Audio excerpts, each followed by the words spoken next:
talk, what we think.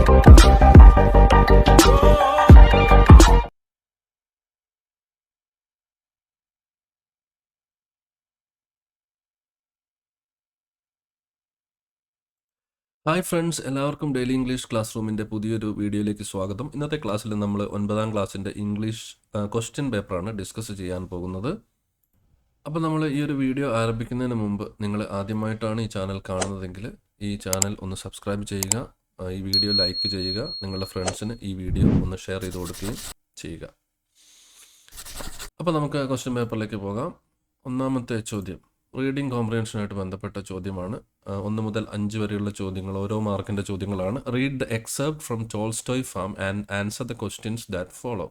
ഇപ്പോൾ Tolstoy farm എന്ന് പറയുന്ന പാഠത്തിലെ ഒരു പാരഗ്രാഫാണ് ഇവിടെ കൊടുത്തിരിക്കുന്നത്. ഇതുമായി ബന്ധപ്പെട്ട 5 ചോദ്യങ്ങളാണ് ഇവിടെ കൊടുത്തിരിക്കുന്നത്. അപ്പോൾ നമുക്ക് പാരഗ്രാഫ് ഒന്ന് നോക്കാം. But as I fully appreciated the necessity of a literary training in addition, I started some classes with the help of Mr. Kallenbach and Sajid Pragji-Desai, nor did I underrate the building up of the body. This they got in the course of their daily routine, for there were no servants on the farm, and all the work from cooking down to scavenging was done by the inmates. There were many fruit trees to be looked after, and enough gardening to be done as well. Mr. Kallenbach was fond of gardening and had gained some experience of this work in one of the governmental model gardens. It was obligatory on all, young and old, who were not engaged in the kitchen to give some time to gardening. The children had the lion's share of this work, which included digging pits, felling timber, and lifting loads. This gave them ample exercise. They took delight in the work, and so they did not generally need any other exercise or games. Of course, some of them, and sometimes all them, malingered and shirked. അപ്പോൾ ഇത് Tolstoy farm, ഗാന്ധിജിയുടെ Tolstoy ഫാമുമായിട്ട് ബന്ധപ്പെട്ടിട്ടുള്ള കാര്യങ്ങളാണ് ഇവിടെ പറഞ്ഞിരിക്കുന്നത്. ഇനി ചോദ്യങ്ങൾ എന്തൊക്കെയാണെന്ന് നമുക്ക് നോക്കാം. ഒന്നാമത്തെ ചോദ്യം, who helped Gandhiji in giving literary training to the inmates in the Tolstoy farm. Tolstoy ഫാമിലുള്ള ആളുകൾക്ക് ലിറ്റററി ട്രെയിനിങ് കൊടുക്കാൻ വേണ്ടി ഗാന്ധിജിയെ സഹായിച്ചത് ആരാണ്? അപ്പോൾ ലിറ്റററി ട്രെയിനിങ് കൊടുത്തിട്ടുള്ളത് നമുക്കറിയാം, മിസ്റ്റർ കാലൻബാഗ് ആൻഡ് സർജിത് പ്രഗ്ജി-ദേശായി. അപ്പോൾ നമുക്കതൊരു സെൻറ്റൻസ് ആക്കി ഇങ്ങനെ എഴുതാം. മിസ്റ്റർ കാലൻബാഗ് ആൻഡ് സർജിത് Pragji-Desai helped Gandhiji in giving literary training to the inmates of the Tolstoy farm. രണ്ടാമത്തെ ചോദ്യം, what was obligatory in the Tolstoy farm. Tolstoy ഫാമിൽ നിർബന്ധമായിട്ടും ചെയ്യേണ്ട ഒരു കാര്യമായിട്ട് പറയുന്നത് എന്തിനെ പറ്റിയാണ്? അപ്പോൾ നമുക്കറിയാം, it was obligatory for all to give some time to gardening. അപ്പോൾ ഗാർഡനിങ് എല്ലാവരും നിർബന്ധമായിട്ട് ചെയ്യേണ്ട ഒരു കാര്യമായിട്ട് അവിടെ പറഞ്ഞിട്ടുണ്ടായിരുന്നു. മൂന്നാമത്തെ ചോദ്യം, which sentence in the passage shows that children did most of the work in the Tolstoy farm. അപ്പോൾ ടോൾസ്റ്റോയ് ഫാമിലെ എല്ലാ വർക്കുകളും കുട്ടികൾ തന്നെയാണ് ചെയ്തത് എന്ന് കാണിക്കുന്ന ഒരു സെൻറ്റൻസ് ഈ പാരഗ്രാഫിൽ നിന്ന് എടുത്തെഴുതാനാണ് പറഞ്ഞിരിക്കുന്നത്. അപ്പോൾ നമുക്ക് ഈ ഒരു സെൻറ്റൻസ് എഴുതാം. The children had the lion's share of this work. Lion's share എന്ന് വെച്ചാൽ ഏറ്റവും കൂടുതൽ ഭാഗം എന്നുള്ള അർത്ഥമാണ്. അപ്പോൾ പ്രധാനമായിട്ടും ജോലികൾ ചെയ്ത കുട്ടികളാണെന്ന് ഈ സെൻറ്റൻസിൽ നിന്ന് വളരെ വ്യക്തമാണ്. ഇനി നാലാമത്തെ ചോദ്യം, Y didn't the children need exercise or games. എന്തുകൊണ്ടാണ് ടോൾസ്റ്റോയ് ഫാമിലെ കുട്ടികൾക്ക് വ്യായാമമോ കളികളോ ഒന്നും ആവശ്യമായിരുന്നില്ല എന്ന് പറയുന്നത്? അപ്പോൾ എന്താണ് അതിൻ്റെ കാരണം? അപ്പോൾ ആ കാരണം നമുക്ക് എങ്ങനെ എഴുതാം? The children did not need other exercises as they got ample exercise as part of their work. അവരുടെ ജോലിയുടെ ഭാഗമായി തന്നെ അവർക്ക് നല്ല എക്സസൈസ് കിട്ടുന്ന ജോലികൾ ഉണ്ടായിരുന്നു. അതുകൊണ്ട് പിന്നെ വേറെ എക്സസൈസ് ചെയ്യേണ്ട ആവശ്യം അവർക്ക് ഉണ്ടായിരുന്നില്ല. അഞ്ചാമത്തെ ചോദ്യം, pick out the word from the passage which means pretend to be ill in order to avoid some work. അപ്പോൾ ജോലി ചെയ്യാതിരിക്കാൻ വേണ്ടിയിട്ട് രോഗിയാണെന്ന് അഭിനയിക്കുക, ആ അർത്ഥം വരുന്ന ഒരു വാക്ക് കണ്ടുപിടിച്ച് എഴുതാനാണ് പറഞ്ഞിരിക്കുന്നത്. അപ്പോൾ ആ വാക്ക് മാലിംഗേർഡ് എന്നുള്ള വാക്കാണ്, മാലിംഗേർഡ്. ഓക്കെ, അപ്പോൾ ഈ 5 ചോദ്യങ്ങൾ ഒന്നാമത്തെ പാരഗ്രാഫുമായിട്ട് ബന്ധപ്പെട്ട് ഓരോ മാർക്കിൻ്റെ ചോദ്യമാണ്. ഇനി അടുത്തത് റീഡിംഗ് കോംപ്രിഹെൻഷൻ ഓഫ് ദ പോയമാണ്. സോങ് ഓഫ് ദ റെയിൻ എന്ന് പറയുന്ന പോയത്തിലെ വരികളാണ് ഇവിടെ കൊടുത്തിരിക്കുന്നത്. അതുമായി ബന്ധപ്പെട്ടിട്ട് നമുക്കിവിടെ 5 ചോദ്യങ്ങൾ, ഓരോ മാർക്കിൻ്റെ 5 ചോദ്യങ്ങളാണ്. അപ്പോൾ ഇത് നമുക്കറിയാം. Song of the rain. The voice of thunder declares my arrival. The rainbow announces my departure. I am like earth life which begins at the feet of the mad elements and ends under the upraised wings of death. I emerge from the heart of the sea, soar with the breeze. When I see a field in need, I descend and embrace the flowers and the trees in a million little ways. I touch gently at the windows with my soft fingers, and my announcement is a welcome song. All can hear, but only the sensitive can understand. അപ്പോൾ പോയത്തിലെ വരികളാണ് ഇവിടെ കൊടുത്തിരിക്കുന്നത്. ഇതുമായി ബന്ധപ്പെട്ട ചോദ്യങ്ങളാണ്. What announces the departure of the rain. ഇപ്പോൾ മഴ പോയി എന്ന് കാണിക്കുന്ന കാണിക്കുന്ന ആരാണ്, അല്ലെ മഴ പെയ്ത് കഴിയുമ്പോൾ നമ്മൾ കാണുന്നത് എന്താണ്? അപ്പോൾ നമുക്കറിയാം മഴ പെയ്ത് കഴിയുമ്പോൾ നമ്മൾ കാണുന്നത് റെയിൻബോ ആണ്. അതവിടെ വരികളിൽ പറഞ്ഞിട്ടുണ്ട്, ഇവിടെ അത് കൊടുത്തിട്ടുണ്ട്. The rainbow announces my departure. അപ്പോൾ നമ്മൾ അതൊരു സെൻറ്റൻസ് ആക്കിയിട്ട് ഇങ്ങനെ എഴുതാം, the rainbow announces the departure of the rain. ഇനി അടുത്ത ചോദ്യം, 7ാമത്തെ ചോദ്യം, how is the life of the rain compared to earthly life? അപ്പോൾ ഈ മഴയുടെ ലൈഫും ഭൂമിയിലുള്ള ജീവജാലങ്ങളുടെ ലൈഫുമായിട്ട് ഒരു കമ്പാരിസൺ പറയുന്നുണ്ട്, അതുപോലെ തന്നെയാണെന്ന് പറയുന്നുണ്ട്. അതെങ്ങനെയാണെന്നാണ് ചോദിച്ചിരിക്കുന്നത്. അപ്പോൾ നമുക്കത് സെൻറ്റൻസ് ആക്കി ഇങ്ങനെ എഴുതാം, life of rain is similar to the life of earthly beings. ഭൂമിയിലുള്ള ആളുകളെ പോലെ തന്നെയാണ്. It has a birth and a death. It begins with birth and ends with death. അപ്പോൾ ജനനം കൊണ്ട് ആരംഭിച്ച് മരണം കൊണ്ട് അവസാനിക്കുന്ന മറ്റെല്ലാ ജീവികളെ പോലെ തന്നെയാണ് മഴയുടെ ജീവിതവും എന്നാണ് ഇവിടെ പറയുന്നത്. ഇനി 8ാമത്തെ ചോദ്യം, pick out an example of personification. ഇപ്പോൾ പേഴ്സോണിഫിക്കേഷൻ എന്ന് പറയുന്ന പോയറ്റിക് ഡിവൈസ് നമുക്കറിയാം, ഒരു മനുഷ്യനല്ലാത്ത ഒരു വ്യക്തിക്ക് മനുഷ്യന്റെ സ്വഭാവ സവിശേഷതകൾ പറയുകയാണ്. അപ്പോൾ ഇവിടെ ഒരു വരിയിൽ പറയുന്നുണ്ട്, ജനലുകളിൽ ഞാൻ മെല്ലെ എൻ്റെ സോഫ്റ്റ് ഫിംഗേഴ്സ് കൊണ്ട് ടച്ച് ചെയ്തു എന്നൊക്കെ പറയുന്നുണ്ട്. അപ്പോൾ ഈ വരിയിൽ ഇവിടെ മനുഷ്യൻ്റെ ഒരു ക്വാളിറ്റി റെയിനിന് കൊടുത്തിരിക്കുകയാണ്. അപ്പോൾ നമുക്ക് ഈ വരികൾ അതിന് ആൻസറായിട്ട് എഴുതാം. അപ്പോൾ 9ാമത്തെ ചോദ്യം, I touch gently at the windows with my soft fingers എന്നുള്ള വരി നമുക്ക് എഴുതാവുന്നതാണ്. അടുത്ത ചോദ്യം, read the following lines from the song of the rain and prepare a note of appreciation focusing on its theme, images and poetic devices. അപ്പോൾ ഇതൊരു 5 മാർക്കിൻ്റെ ചോദ്യമാണ്. ബാക്കിയുള്ളത് ഓരോ മാർക്ക് വീതമുള്ള 4 ചോദ്യങ്ങളും ഒരു അപ്രീസിയേഷനുമാണ്. അപ്പോൾ ഇവിടെ നമ്മൾ 10ാമത്തെ ചോദ്യത്തിൻ്റെ ഉത്തരവായിട്ട് അപ്രീസിയേഷനാണ് എഴുതേണ്ടത്. അപ്രീസിയേഷനിൽ ഈ പോയത്തിൻ്റെ എല്ലാ സവിശേഷതകളും നമുക്ക് എഴുതാം. 2 പാരഗ്രാഫായിട്ട് എഴുതാം. 1ാമത്തെ പാരഗ്രാഫിൽ ഇതിൻ്റെ ഒരു ഷോർട്ട് സമ്മറി പോലെ എഴുതാം. 2ാമത്തെ പാരഗ്രാഫിൽ ഇതിൽ ഉപയോഗിച്ചിട്ടുള്ള poetic devices, images, figures of speech, അല്ലെങ്കിൽ റൈമിംഗ് വേർഡ്സ്, റൈം സ്കീം തുടങ്ങിയ കാര്യങ്ങളും ഉൾപ്പെടുത്തിക്കൊണ്ട് ഒരു അപ്രീസിയേഷനാണ് എഴുതേണ്ടത്. ഇനി 11 മുതൽ 15 വരെയുള്ളത് അൺഫെമിലിയർ പാസേജ് ആണ്. നമ്മൾ പഠിച്ചിട്ടില്ലാത്ത ഒരു പാരഗ്രാഫ് തന്നിട്ട് ആ പാരഗ്രാഫുമായിട്ട് ബന്ധപ്പെട്ടിട്ടുള്ള 5 ചോദ്യങ്ങൾ, ഓരോ മാർക്കിന്റെ 5 ചോദ്യങ്ങളാണ്. അപ്പോൾ ഡ്രഗ് അഡിക്ഷനെ കുറിച്ചിട്ടുള്ള ഒരു പാരഗ്രാഫാണ് ഇവിടെ തന്നിരിക്കുന്നത്. Drug addiction is A serious issue affecting all sections of the society in the first phase of drug addiction. അപ്പോൾ ഇതിൻ്റെ 1ാം ഘട്ടത്തിൽ ഒരു ഡ്രഗ് അഡിക്റ്റ് ആയിട്ടുള്ള ഒരു വ്യക്തിക്ക് സംഭവിക്കുന്നത് എന്തൊക്കെയാണ്? The brain cells become irritated and the faculties of rationality, ചിന്തിക്കാനുള്ള കഴിവ് നഷ്ടപ്പെടുന്നു. Judgement, observation and attention get blended. In the second phase, 2ാം ഘട്ടത്തിൽ, the addicts feel as if they are not aware of their own self and such psychic trauma leads them to condition of stimulation. എന്തെങ്കിലും ഇല്ലാത്ത കാര്യങ്ങളൊക്കെ തോന്നുക. In the third phase, as the victim increase the dosage and frequency, ഇതിൻ്റെ ഉപയോഗവും തവണകളും കൂടുമ്പോൾ എന്ത് സംഭവിക്കും? They lose their physical balance and muscular coordination.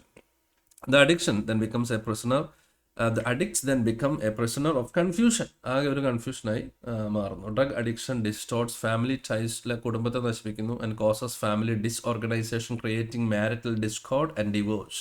In due course the addicts get alienated from the mainstream of family, neighbourhood and society. അങ്ങനെ കുറഞ്ഞ കാലയളവിൽ ഈ ഒരു ഡ്രഗ് അഡിക്റ്റ് കുടുംബത്തിൽ നിന്നും സമൂഹത്തിൽ നിന്നും അയൽവക്കത്തു നിന്നുമൊക്കെ അകന്നു പോകുന്നു എന്നാണ് ഈ ഒരു പാരഗ്രാഫിൽ പറഞ്ഞിരിക്കുന്നത്. അപ്പോൾ ഇതുമായിട്ട് ബന്ധപ്പെട്ടിട്ടുള്ള 5 ചോദ്യങ്ങളാണ്. How many phases of drug addiction are mention in the passage? എത്ര ഘട്ടമായിട്ടുള്ള ഡ്രഗ് അഡിക്ഷനെ കുറിച്ചാണ് ഇവിടെ പറഞ്ഞിരിക്കുന്നത്? അപ്പോൾ നമുക്ക് 11ാമത്തെ ഉത്തരം എങ്ങനെ എഴുതാം? 3 phases of drug addiction are mention in the passage. 3 ഘട്ടത്തെക്കുറിച്ചാണ് പറഞ്ഞിരിക്കുന്നത്.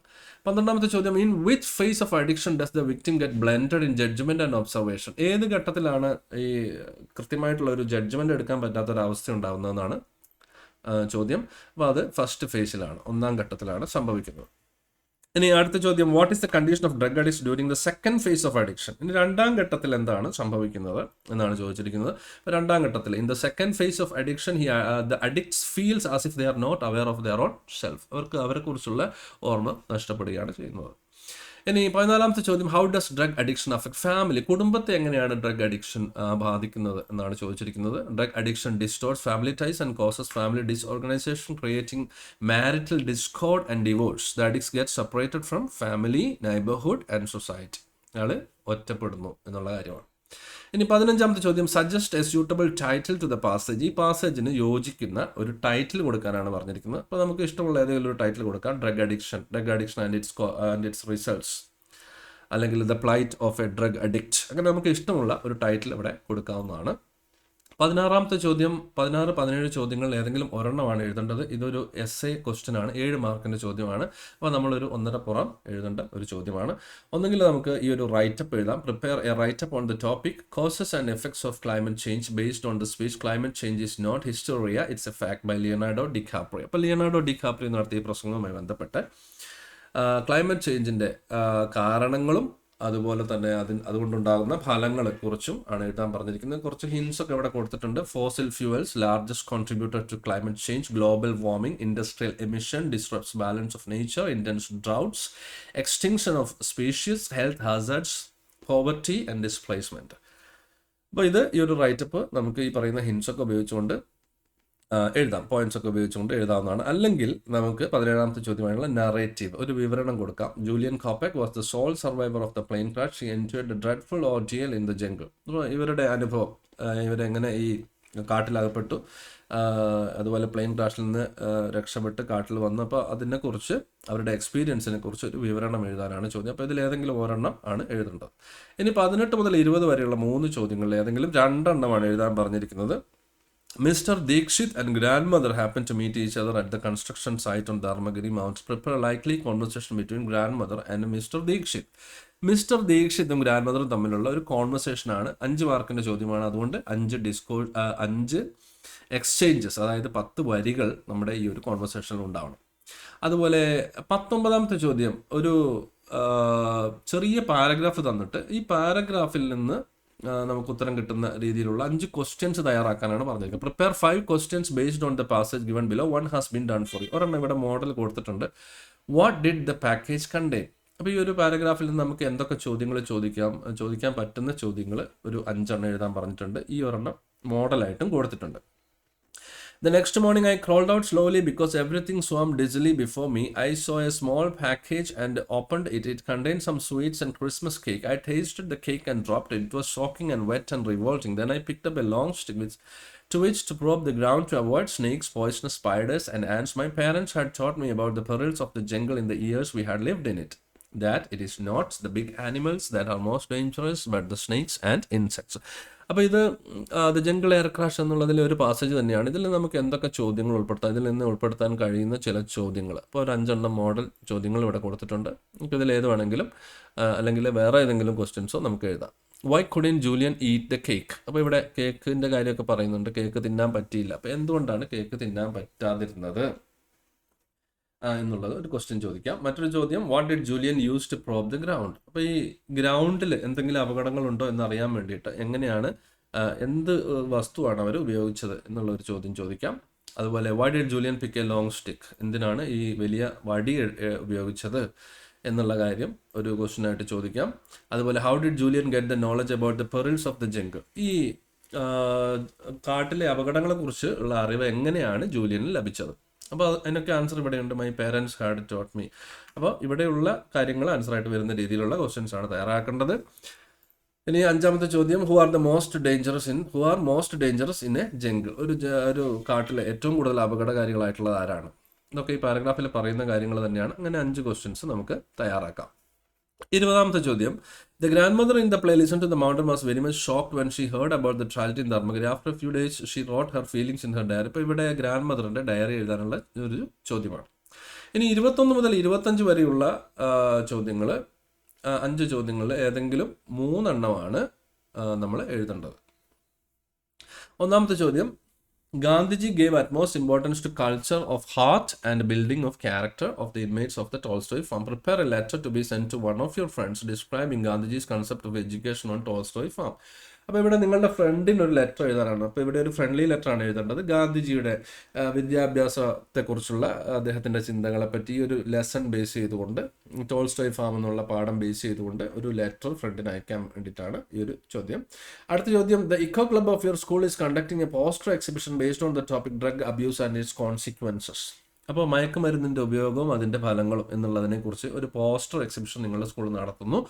അപ്പോൾ അതിന് ചേരുന്ന ഒരു നോട്ടീസ് തയ്യാറാക്കാനായിട്ടുള്ള ഒരു ചോദ്യമാണ് 22ാമത്തെ ചോദ്യം. 23ാമത്തെ ചോദ്യം, Leonardo DiCaprio made an impressive speech at the UN Climate Summit. You were one of the reporters who attended the summit. Prepare the news report. അപ്പോൾ ഇവിടെ ഒരു വാർത്ത തയ്യാറാക്കാനാണ് പറഞ്ഞത്. ഈ ഒരു പ്രോഗ്രാമുമായിട്ട് ബന്ധപ്പെട്ട് ലിയോണാർഡോ ഡികാപ്രിയോ നടത്തിയ പ്രസംഗം, അപ്പോൾ അത് നല്ലൊരു ഹെഡിങ് ഒക്കെ കൊടുത്തിട്ട് നമുക്ക് ഇവിടെ ഒരു ന്യൂസ് പേപ്പർ റിപ്പോർട്ട് എഴുതാവുന്നതാണ്. ഇനി 24ാമത്തെ ചോദ്യം, write a short profile of Khalil Gibran using the following hints. അപ്പോൾ ഖലീൽ ജിബ്രാന്റെ പ്രൊഫൈലാണ് ഇവിടെ എഴുതേണ്ടത്. Heading Khalil Gibran. ഒന്നാമത്തെ സെന്റൻസിൽ നമുക്ക് ആദ്യത്തെ ഇൻഫർമേഷൻ കൊടുക്കാം. Khalil Gibran was born on January 6, 1883 in Lebanon. He is മൂന്നാമത്തെ പോയിന്റ് രണ്ടാമത്തെ പോയിന്റും കമ്പൈൻ ചെയ്യുക. അപ്പോൾ നമുക്ക് he is a Lebanese American artist, poet, writer and philosopher. ഇത് രണ്ടും കൂടെ ഒരുമിച്ച് നമുക്ക് ഒരു സെന്റൻസ് ആക്കി എഴുതാം. His important works are Prophet and Broken Wings. അതുപോലെ ഇൻഫ്ലുവൻസസ് എന്ന് വെച്ചാൽ സ്വാധീനമാണ്, ഇദ്ദേഹത്തെ സ്വാധീനിച്ച ആളുകളാണ്. അപ്പോൾ നമുക്ക് he was influenced by Friedrich Nietzsche and William Blake. ഇനി തീംസ്, അദ്ദേഹത്തിൻ്റെ കവിതകളിലെ ആശയങ്ങൾ, അതിനെക്കുറിച്ച് നമുക്ക് the main themes in his poems R love, death and nature. He died on April 10, 1931 in New York, അല്ലെങ്കിൽ he passed away on April 10, 1931 in New York. അപ്പോൾ ഈ രീതിയിൽ നമുക്ക് ഈ ഒരു പ്രൊഫൈൽ എഴുതാവുന്നതാണ്. 25ാമത്തെ ചോദ്യം, character sketch of mister Sagar. Mister Sagar ആരാണ്? ഷ്രൂഡ് ബിൽഡിംഗ് കോൺട്രാക്ടർ, വളരെ ക്രൂരനായ ഒരു ബിൽഡിംഗ് കോൺട്രാക്ടറാണ്. അപ്പോൾ അദ്ദേഹത്തിൻ്റെ ക്യാരക്ടറാണ് എഴുതാൻ പറയുന്നത്. ഇനി 26 മുതൽ 30 വരെയുള്ള ചോദ്യങ്ങൾ ഓരോ മാർക്കിൻ്റെ ചോദ്യങ്ങളാണ്, 5 ചോദ്യങ്ങൾ. ഇവിടെ ഒരു ഡേറ്റ് നമുക്ക് തന്നിട്ടുണ്ട്. നമുക്കിവിടെ തന്നിട്ടുള്ള വിവരങ്ങൾ, ഒന്നാമത്തെ കളിയിൽ ചില സിനിമകളുടെ പേരാണ്, രണ്ടാമത്തെ കളിയിൽ ആ സിനിമ റിലീസായ വർഷമാണ്, മൂന്നാമത്തെ കളിയിൽ ഈ സിനിമ പ്രൊഡ്യൂസ് ചെയ്ത കമ്പനിയുടെ പേരാണ്, നാലാമത്തെ കളിയിൽ ഈ സിനിമയിലെ പ്രധാന കഥാപാത്രം ആരാണെന്നുള്ളതാണ് കൊടുത്തിരിക്കുന്നത്. അപ്പോൾ ഇതുമായിട്ട് ബന്ധപ്പെട്ടിട്ടുള്ള ചോദ്യമാണ് 26ാമത്തെ ചോദ്യം. The production house that launch the movie lost horizon is dash. ഏത് കമ്പനിയാണ് ലോസ്റ്റ് ഹൊറൈസൺ എന്ന് പറയുന്ന സിനിമ ചെയ്തിട്ടുള്ളത്? അപ്പോൾ കമ്പനിയുടെ പേരാണ് ചോദിച്ചിരിക്കുന്നത്. അപ്പോൾ അതിൻ്റെ ആൻസർ കൊളംബിയ. 26ാമത്തെ ചോദ്യത്തിൻ്റെ ഉത്തരം കൊളംബിയ എന്നാണ്. 27ാമത്തെ ചോദ്യം, name the production house which produced 2 movies. ഇവിടെ ഏത് പ്രൊഡക്ഷൻ കമ്പനിയാണ് 2 സിനിമകൾ? അപ്പോൾ ഇവിടെ ഏതാണ് 2 സെയിം ആയിട്ട് വരുന്നത്? അപ്പോൾ വാർണർ ബ്രദേഴ്സ് ആണ് 2 ചെയ്തിട്ടുള്ളത്. അപ്പോൾ അതിൻ്റെ ആൻസർ നമ്മൾ വാർണർ ബ്രദേഴ്സ് എന്ന് കൊടുക്കാം.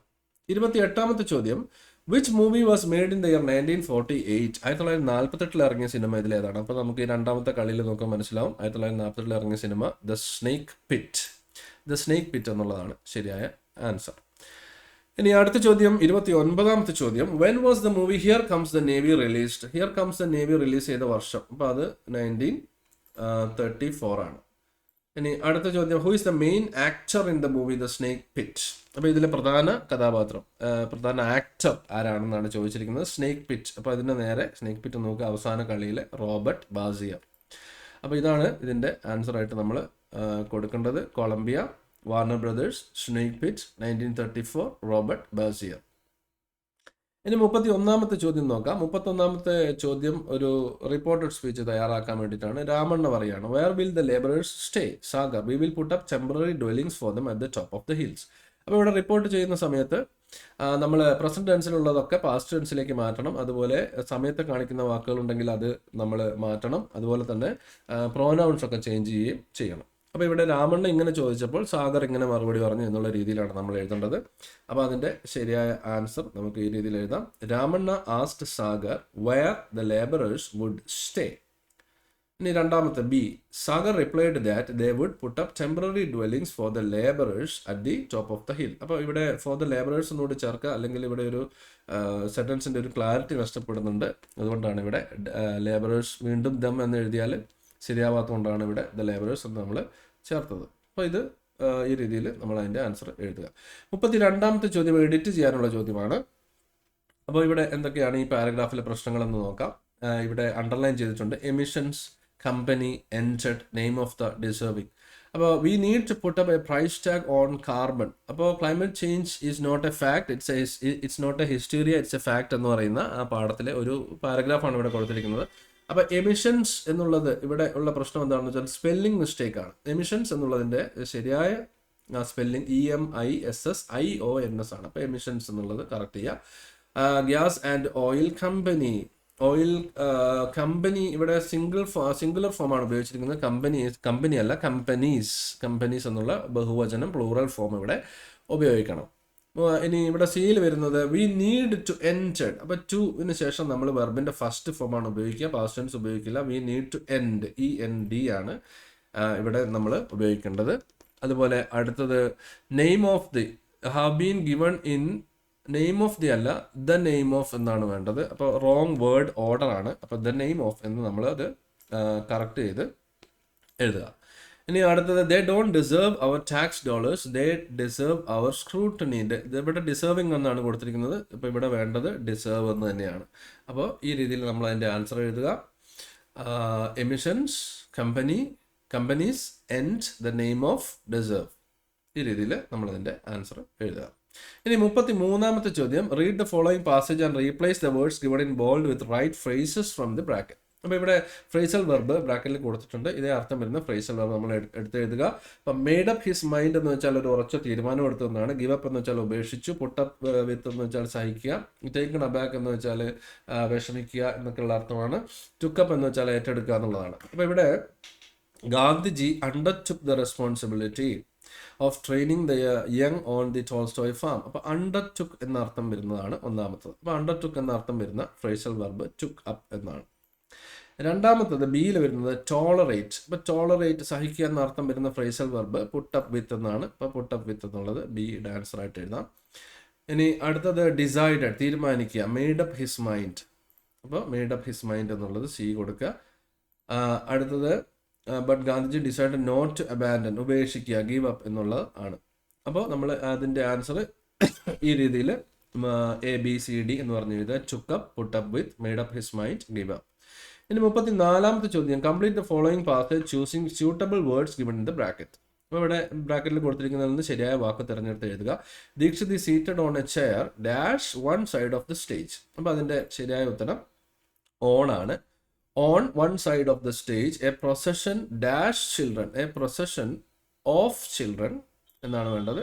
Of children and adults entered dash the opposite side. അപ്പോൾ the opposite side enters the opposite side. അപ്പോൾ ഇവിടെ സി നമ്മൾ കൊടുക്കേണ്ടത് ദ എന്നാണ്. ഇനി അടുത്തത് ദ എന്നുള്ള വാക്ക് ഇവിടെ ഇല്ല ആക്ച്വലി. അപ്പോൾ നമ്മളിവിടെ ഫ്രം എന്നുള്ളത് ചേർക്കാം. From the opposite side. The children dash the front row. അപ്പോൾ അവിടെ നമ്മൾ കൊടുക്കേണ്ടത് ഇൻ എന്നാണ്. In the front row present a petition dash Dikshit. അപ്പോൾ ഇവിടെ ടു ദീക്ഷിത് എന്നാണ് നമ്മൾ കൊടുക്കേണ്ടത്. ഓക്കെ, അപ്പോൾ നമുക്കത് ആ രീതിയിൽ കറക്റ്റ് ചെയ്യാം. അപ്പോൾ അതിൻ്റെ ആൻസർ നമുക്ക് ഇങ്ങനെ എഴുതാം, on, of, from, in, to. ഇനി 35ാമത്തെ സെൻറ്റൻസ് നോക്കാം. Complete the conversation between Narayan sir and one of his students suitably. അപ്പോൾ ഇവിടെ ഒന്നാമത്തത് എന്തോ ഒരു സ്റ്റേറ്റ്മെൻ്റ് ആണ്. ഇവിടെ വേറെ ചിഹ്നങ്ങളൊന്നും കാണുന്നില്ല. രണ്ടാമത്തത് കൊമ ഡാഷ് ക്വസ്റ്റ്യൻ, ഇവിടെ ഒരു ക്വസ്റ്റ്യൻ ടാഗ് ആണ്. ഇവിടെ ഒരു ഫുൾ ലെങ്ത് ക്വസ്റ്റ്യൻ ആണ്. യെസ് ഓർ നോ ക്വസ്റ്റ്യൻ ആണ്, കാരണം ഇവിടെ യെസ് എന്ന ആൻസറിൽ കൊടുത്തിട്ടുണ്ട്. അടുത്തത് ഒരു ഇഫ് ക്ലോസ് ആണ്, കാരണം നമുക്കിവിടെ ഇഫ് എന്ന വാക്ക് കാണാം. അതുപോലെ അടുത്തത് ഹാഡ് ബെറ്റർ ആണ്. അപ്പോൾ ഇഫ് ഏത് ടൈപ്പാണെന്ന് നോക്കി നമ്മൾ കംപ്ലീറ്റ് ചെയ്യണം. ഹാഡ് ബെറ്ററിന് ശേഷം V1 ഉപയോഗിക്കണം. അപ്പോൾ ഈ രീതിയിൽ നമുക്ക് സെൻറ്റൻസ് നോക്കാം. Where are they building the hotel. അപ്പോൾ അതിൻ്റെ ആൻസർ ആണ് ഇവിടെ വരുന്നത്.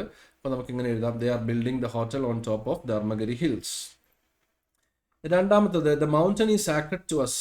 ഇവിടെ ഇതിൻ്റെ ക്വസ്റ്റ്യൻ ടാഗ് ആണ്. The mountain is sacred to us എന്നുള്ളതിൻ്റെ ക്വസ്റ്റ്യൻ ടാഗ് ഈസ് നമുക്ക് എടുക്കാം. ഇത് സെൻറ്റൻസ് പോസിറ്റീവ് ആയതുകൊണ്ട് അതിൻ്റെ നെഗറ്റീവ് ഈസിൻറ്റ് എന്ന സബ്ജക്റ്റ് ഇറ്റ്. അപ്പോൾ ഈസിൻറ്റ് ഇറ്റ് എന്നാണ് ഇതിൻ്റെ രണ്ടാമത്തതിൻ്റെ ആൻസറായിട്ട് നമുക്ക് എഴുതാവുന്നത്. മൂന്നാമത്തത് ഒരു ക്വസ്റ്റ്യൻ ആണ്. അതിൻ്റെ answer yes we can put up എന്നാണ്. അപ്പോൾ ഇവിടെ നമുക്ക് എന്തെങ്കിലും ചെയ്യാൻ കഴിയുമോ എന്നർത്ഥം വരുന്ന ഒരു സെൻറ്റൻസ്, ഒരു ക്വസ്റ്റ്യൻ ആണ് വേണ്ടത്. Are there any way to stop them എന്ന് നമുക്ക് കൊടുക്കാം. Yes we can put up protest to stop the construction of the hotel. If we put up the protest, അപ്പോൾ ഇഫ് പ്ലസ് പ്രസിഡൻസ് ആണ്. അപ്പോൾ type 1 ആണ്. അപ്പോൾ will, shall, can, may plus V1 ആണ് ഇവിടെ ഉപയോഗിക്കേണ്ടത്. അപ്പോൾ അതിൻ്റെ answer they will leave the plan. അപ്പോൾ അവർ ഈ പ്ലാൻ ഉപേക്ഷിക്കും എന്നുള്ള അർത്ഥത്തിലാണ്. അടുത്തത് വി ഹാഡ് ബെറ്റർ ഡാഷ്. അപ്പം V1 ഉപയോഗിക്കണം. We had better plus V1 ഇവിടെ ഡിസ്കസ് എന്ന് ഉപയോഗിച്ചു. Discuss the matter with mister Dikshit. അപ്പോൾ ABCDE ഈ രീതിയിൽ നമുക്കതിൻ്റെ ആൻസേഴ്സ് എഴുതാവുന്നതാണ്. അപ്പോൾ ഇത്രയും കാര്യങ്ങളാണ് ഈ ഒരു വീഡിയോയിൽ പറയാനുള്ളത്. നമുക്ക് മറ്റൊരു വീഡിയോയിൽ വീണ്ടും കാണാം. Thanks for watching and have A nice time.